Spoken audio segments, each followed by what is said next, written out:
Why is it that with diabetes, it feels like you're walking through an endless landmine where every single lesson learned for managing blood sugars is like stepping on a landmine and learning, oh, right, I shouldn't do that because it wrecks my blood sugars. Now, today we're going to talk about how everything is not as it seems, which is why I'm wearing a little bit of a different outfit today. I've got a mustache. I mean, there's a lot of confusing things with diabetes. And today we're going to demystify a bit of these blood sugar puzzles. And I can't wait to get into it because diabetes can suck less, but you got to know what you're doing to navigate that minefield. So let's get into our theme song, and I got a story for you. I've spent the last 10 years pushing the limits while identifying trends and patterns in my type 1 diabetes management. Follow along as I learn, apply, and share the fitness, nutrition, and lifestyle strategies that I've learned from diabetes experts around the world. The real question is, how can we live fearlessly with diabetes while maintaining stable blood sugars? This podcast is here to give you the answer. My name is Matt Vandevecht, head coach and co-founder of FTF Warrior, and welcome to Pardon My Pancreas. All right, so obviously I look very different. In fact, I can't see the screen right now, so I'm taking these glasses off, and those are my new triathlon or Ironman glasses, whatever. So I spent the week growing this mustache just for this lesson because I want you guys to know that not everything is as it seems. See, I've still got my standard warrior shirt on, don't you worry. But no, with diabetes, just as with my outfit, things can change day to day, episode to episode. And last night, for me, was New Year's Eve. So we're starting a new year fresh today, right? And last night, or I guess during the day, but last night I checked my Instagram DMs and found a message from somebody who's having a really hard time. And this episode partially goes out to that individual who is likely listening to this or watching this, but also to everyone else who experiences something similar in the frustration behind the mysterious blood sugar spikes and falls. Now, I'm going to use an example from this individual, which is why they are staying anonymous, but it's an example that I used to experience myself as well. And that is things happening to blood sugars that you think have zero meaning or cause, right? The individual that had reached out mentioned that they were currently in a situation where blood sugars were plummeting, but there was zero insulin on board, or at least very minimal. It had been hours since their last dose, and thinking through what could possibly be leading into this. And their message resonated with me, especially because I've personally been in situations that they are in currently where even though blood sugars are plummeting, they're higher, right? So there is no actual danger, but the thought process is, but what if my blood sugars were lower? So for me, many years ago, I would sit in the 200s, 300s, and even for a short period of time, 400s, and be comfortable up there and think, well, as long as I'm up here, I'm safe from the threat of low blood sugars, right? And so for me, whenever I would see blood sugars that seemingly had no reason or rhyme to plummet, I would get nervous and think, that's why I keep my blood sugars high, right? Because I don't want to be at a perfect 90, 100, 110 kind of a blood sugar and then plummet, right? Because there's no buffer. I'm going to drop and I'm going to experience an urgent low blood sugar, and I hate those. So I just stayed in the higher blood sugars because I didn't know what to expect with these blood sugar fluctuations. Now, the issue is that every single blood sugar we experience happens for a reason. And I want you to know that. Like, every blood sugar has a cause. The spikes, the falls, the stables, everything has a cause. The issue is that we don't always know what those causes are, right? And there's this ignorance tax that we have to pay, where if you don't know the cause of something, it's going to keep happening until you figure out the cause, until you identify what is leading into the mysterious fluctuations behind blood sugars, and then take action to balance it out, right? And so we'll ignore or set aside this example from the individual and give you one of my own from recently where I've been seeing high blood sugars overnight.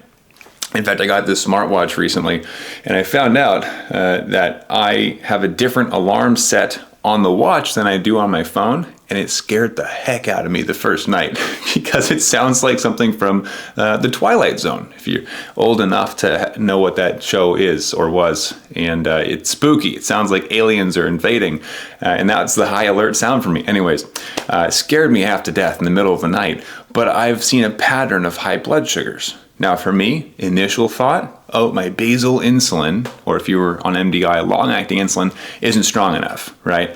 And that was my initial response, is just to take more insulin, which is not always the answer if you've been paying attention here for any level or any amount of time. Second thought, though, is I had to zoom out and think what lifestyle habits might be impacting my blood sugars, right? And this is something that for many years I never considered. As a diabetic, I didn't know that choices we make throughout the day can impact blood sugars later or even throughout the night.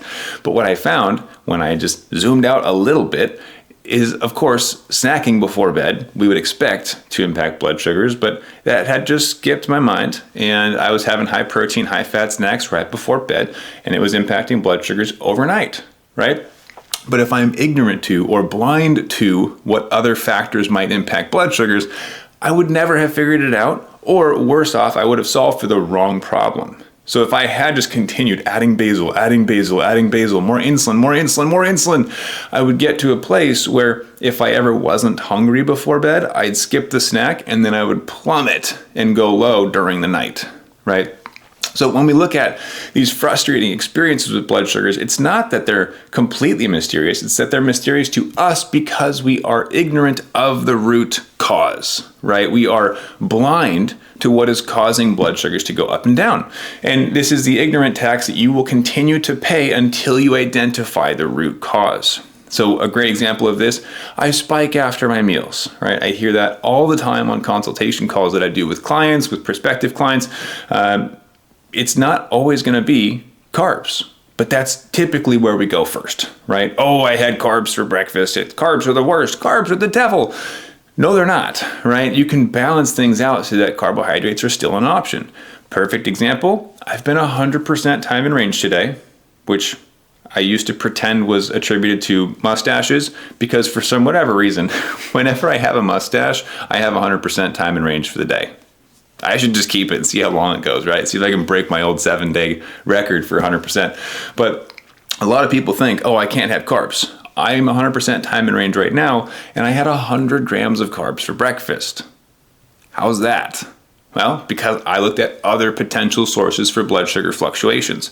So when we consider things like insulin to carb ratio, like how much insulin do I take for the carbs that I eat, insulin timing, how long is my pre-bolus? Do I take all the insulin up front, or is it split into 2 doses, right? Or is it an extended bolus if I'm on a pump? Do I have to count things in like exercise or sleep quality? 2 nights ago, and then for the week leading up to that, did not sleep very well. It was horrendous. We're still navigating parenting and trying to figure out the whole sleep thing. Last night, I slept better. So I didn't have to adjust for poor sleep quality. So there's a lot of things that do impact blood sugars, and I know it can feel overwhelming at first. But I promise you, as you start to learn about these things and implement them one by one, it'll start to become more second nature. You think about the first time you drove a car, right? I don't know about you, but I was overwhelmed just by the fact that I had 3 mirrors I had to check. And a windshield. You look forward, you look behind you, look both sides, like, which way am I supposed to look? I'm always up, down, all around. How are you supposed to not crash, right? And that's the issue with diabetes, is it feels like it's overwhelming, and how do you not crash? Well, it's gonna take some time, it's gonna take some effort, and it's gonna take some new information to allow you to stay in range. And back to the Minefield example, a lot of times our doctors and our endos, our medical teams in general, set us off into this minefield of diabetes where there's landmines everywhere, but they're not marked, right? And it's your job to navigate the minefield without stepping on too many landmines. And the issue with the medical system currently is that their thought process is, oh, you'll step on a few and figure out what to look for, right? Trial and error. Go experiment on your own and check back in. Let us know how it goes. And this was how my endo treated my diabetes for the first 8 years, right? Where I'd come back in and I'd say, oh my gosh, I had high blood sugars every day for the last 3 months since our last appointment. What can I do about that? You know what? Let's give you some more insulin and then come back in 3 months and tell me how it goes. And then I would spend the next 3 months going low every single night. I'm like, what's the deal? And then I go back and tell them like, oh, maybe you have brittle diabetes. Maybe it's just more difficult for you, right? And I'm like, that's just an excuse for you to to not be able to figure out what's going on in my diabetes, But what I wanted to ultimately bring to the table today is that if there are frustrating or mysterious fluctuations of blood sugars, it's not because diabetes is harder for you than it is for everybody else. It might be, but if that's what you tell yourself, then you're not going to try to figure it out. So I think that's a disempowering move to say, oh, I just have a harder life than everybody. No, instead I want to say, why? Why are the blood sugars doing this, right? I want to reduce the ignorance tax that is on my life by learning more things, by expanding my map and understanding where the landmines are to give me a better chance of navigating life with diabetes without stepping on the landmines to begin with, right? So this individual is asking me about, why would blood sugars plummet hours after a dose of insulin? And the truth is, I don't know yet. And it's because we haven't talked yet. We have a consultation call. So this individual is going to have a chat with me. We're going to see if we can uncover what's been going on. And I can tell you right off the bat, there's a couple different pieces to this. It could be activity with a delayed onset of insulin sensitivity. It could be poor insulin absorption, where maybe it takes longer to get into the system, into circulation, and now the insulin's hitting, right? It could be the type of food consumed. If you have a low-fat, low-protein diet, you might see a spike and then a big fall because there's nothing to keep it stable, right? And there's a lot more that we can go into, and this individual and I will probably go into as we try and uncover which landmines they have been stepping on and how to avoid them in the future. But as we move into 2024, with today being day one for me. With you watching this episode, it's probably day 2 or later. But as we move into 2024, I want you to consider how you might reduce the ignorance tax on your life. Because you're going to pay it until you reduce it, right? So if you think about taxes, at least in the US, there are taxes that we pay on our income, on our house, on our purchases, on everything. It's stupid, but we pay taxes, right? And one of the goals each year is to reduce how much taxes you pay by finding different, donations or contributions or loopholes, as you will, to identify which options you have to reduce your tax. And I'm not a tax master, or this isn't tax advice in any capacity. That's not my area of expertise.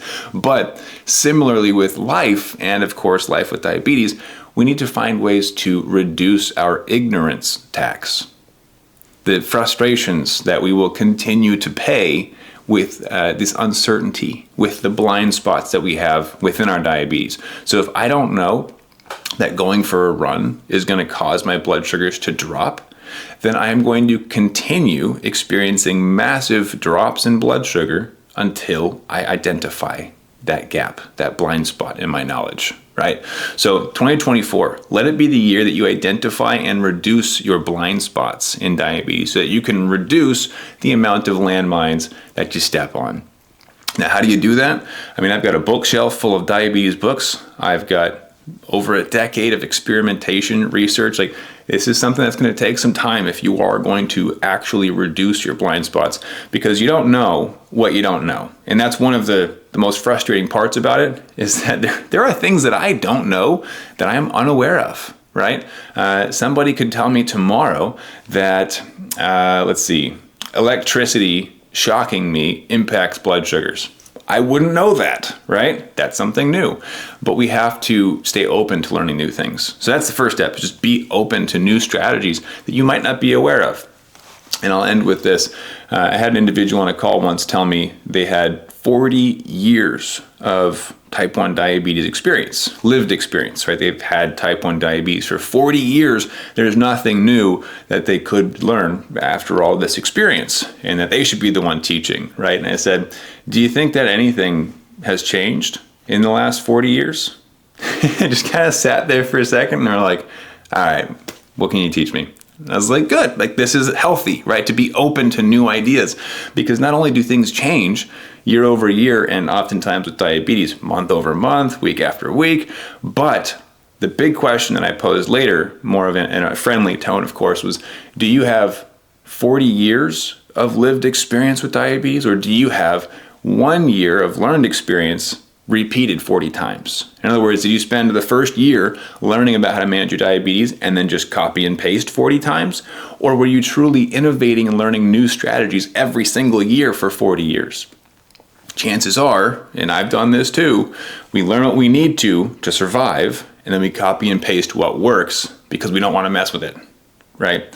So 2024, this is going to be a year of experimentation for me. I've actually got boxes of different technology pieces for diabetes, different methods, different diets already lined up, different exercise routines. I'm going to be jumping back into experimentation mode as I write a book on a lot of these topics. Pieces of this are actually going to be going into this book so that I can share what I learn. But I want you to start looking at your own life as well. Where might you be ignorant or blind to the frustrating fluctuations of blood sugars?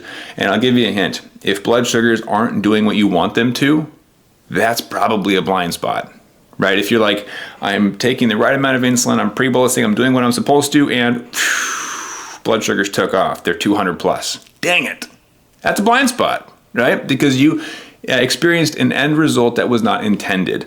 Similarly, if you go low, could be during exercise, right? Well, I know that I go low during exercise. Well, then why haven't you stopped it?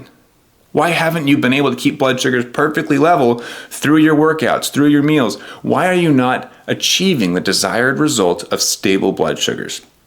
It's because of a blind spot. It's because of this ignorance tax that you continue to pay and will continue to pay until it is reduced. So you can only grow to the extent of your blind spots. If you've got something in your path, an obstacle or a challenge that's blocking your way, but you're blind to it and you can't see it, you're going to continue hitting and bumping into that obstacle forever until you take off the blindfolds and you're like, oh, that's the problem. There's something that's in my way, right?